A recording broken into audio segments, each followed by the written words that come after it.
का सचमुच कांग्रेस भाजपा का विकल्प बन सकती है? एनसीपी शरद पवार गुट के प्रमुख शरद पवार ने हाल ही में ये बात कही थी। इसके पीछे का राज क्या है?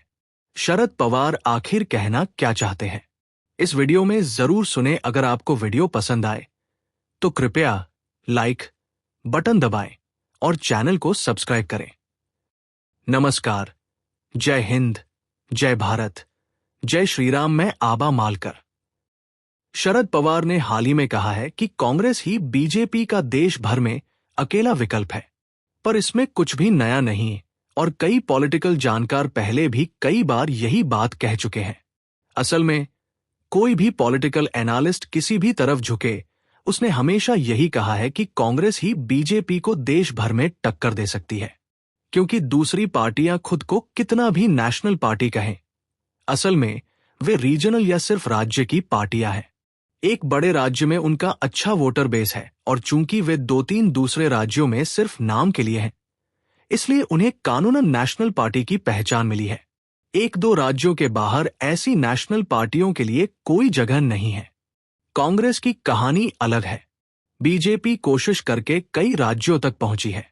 जब से देश आजाद हुआ है, हर राज्य और जिले में पहले से ही कांग्रेस पार्टी थी।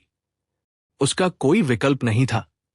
वो विकल्प उसे मोदी की बीजेपी के रूप में मिला। इसलिए ये कहना कि कांग्रेस ही बीजेपी का अकेला विकल्प हो सकती है, कुछ हद तक मजाकिया है। यह समझने की जरूरत है कि कांग्रेस ने हमें बीजेपी के रूप में विकल्प क्यों चुनने दिया। विकल्प शब्द का मतलब है एक ऐसा सिस्टम जिसे तब मान लिया जाए जब असली चीज न मिले। अगर किसी कस्टमर वो चाहे वो चीज ना मिले तो वो दूसरे ऑप्शन की तरफ जाता है। कांग्रेस एक देशव्यापी पार्टी थी, क्योंकि लोग आजादी के आंदोलन को कांग्रेस के नाम से जानते थे और ये आगे चलकर एक पार्टी संगठन में बदल गई। उसके बाद अलग अलग राजनीतिक भूमिकाओं और विचारधाराओं वाली पार्टियां उभरी। उन्हें लोगों के मन में जगह बनाने में कुछ दशक लग गए। कई कमजोर पार्टियां एक साथ आईं और उन्होंने गठबंधन किया या मर्जर के जरिए कांग्रेस का विकल्प बनाने की कोशिश की। जनता पार्टी या जनता दल इसके उदाहरण थे, लेकिन वे कभी भी कांग्रेस का विकल्प नहीं बन सकी। ऐसे गठबंधन या मर्जर से चुनाव भी जीते गए, लेकिन जो नेता एक साथ आए, वे न तो एकजुट हो सके, न ही वे खुद को एक साथ जोड़ने वाली पार्टी के तौर पर स्थापित कर सके। तो 2014 तक राजनीतिक हालात क्या थे? कहा जाता था कि कांग्रेस का कोई विकल्प नहीं है। बीजेपी को भी यह भरोसा नहीं हुआ कि वह आज अकेली बड़ी राजनीतिक पार्टी है, इसलिए बीजेपी को भी अलग अलग क्षेत्रीय पार्टियों का हाथ थाम कर आगे बढ़ना होगा। लेकिन इस बीच ये ध्यान रखना चाहिए कि पिछले 70 सालों में कांग्रेस ने अपनी जगह कैसे और क्यों खोई।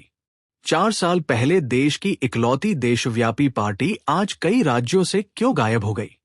असली देशव्यापी पार्टी को अब विकल्प क्यों माना जा रहा है? ये एक जरूरी बात है।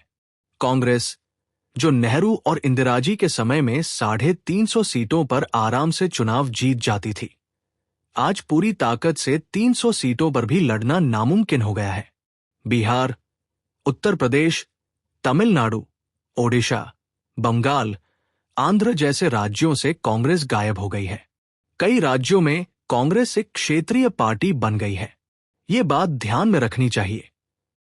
शरद पवार कहते हैं कि कांग्रेस बीजेपी का विकल्प है, जिसका मतलब है कि कांग्रेस में अकेले देश में सत्ता हासिल करने की ताकत नहीं है।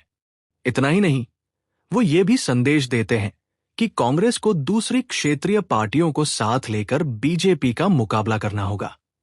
संक्षेप में, कांग्रेस को अब उस रणनीति को मान लेना चाहिए जो बीजेपी ने पिछले 2 दशकों में बनाई और लागू की है।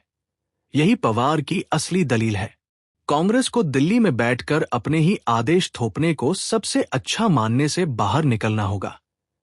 पवार सोनिया या राहुल से कह रहे हैं कि जिन राज्यों में संगठन कमजोर है, उन्हें उन पार्टियों की कला से राजनीति करनी चाहिए जो वहां मजबूत हैं, लेकिन बीजेपी विरोधी है।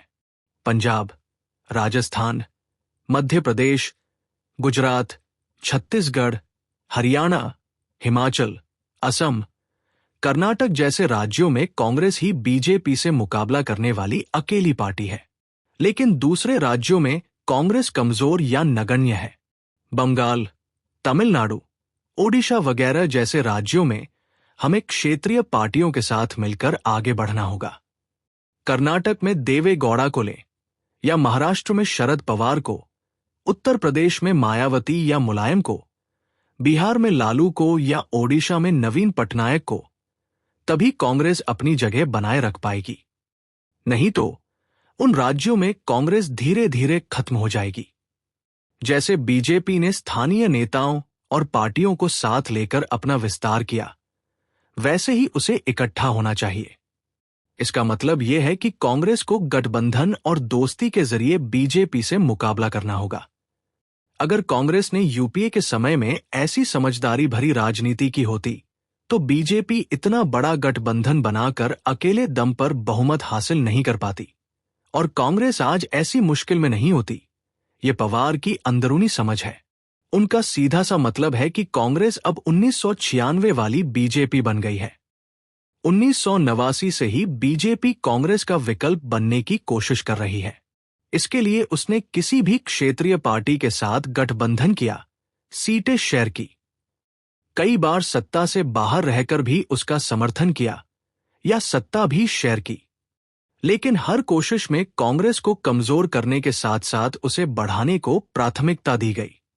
91 एमपी वाली बीजेपी ने विश्वनाथ प्रताप सिंह सरकार को बाहर से समर्थन दिया था। इसके उलट 1998 में देवे गौड़ा गुजराल सरकार में सीताराम केसरी को मंत्री पद नहीं मिला तो उनके गिरने का खतरा पैदा हो गया था। बिहार में नीतीश या महाराष्ट्र में शिवसेना को बड़ा भाई मानकर उनसे समझौता करने वाली बीजेपी और आज की कांग्रेस एक जैसी है, लेकिन आज की कांग्रेस उतनी फ्लेक्सिबिलिटी नहीं दिखाती। इससे पवार को लगता है कि कांग्रेस को भी कांग्रेस का विकल्प बनने के लिए हालात के हिसाब से बीजेपी जैसी फ्लेक्सिबिलिटी अपनानी चाहिए। ये बात कितने लोगों ने समझी होगी? कांग्रेस की असली ताकत को समझा और परखा नहीं गया है। हर राज्य में हालात के हिसाब से कांग्रेस को क्या ऑप्शन अपनाने चाहिए, इस पर कोई चर्चा नहीं हुई है। पवार हमेशा बकवास करते हैं, उनकी भाषा लेकिन बोले सुने लगे जैसी है। इसलिए टॉपिक को साफ करने के बजाय नए सवाल और टॉपिक चर्चा में आ जाते हैं। बहुत हंगामा होता है, लेकिन उसका कंटेंट कहीं खो जाता है। अब भी उन्होंने कांग्रेस पार्टी की हालत बताई है, जो मेन पार्टी है, लेकिन अगर चेतावनी काफी है तो भी समझने वाले लोग तो होंगे, है ना? इस वीडियो में बस इतना ही। मैं आबा मालकर, मुझे आज्ञा दीजिए। जय हिंद, जय भारत, जय श्री राम।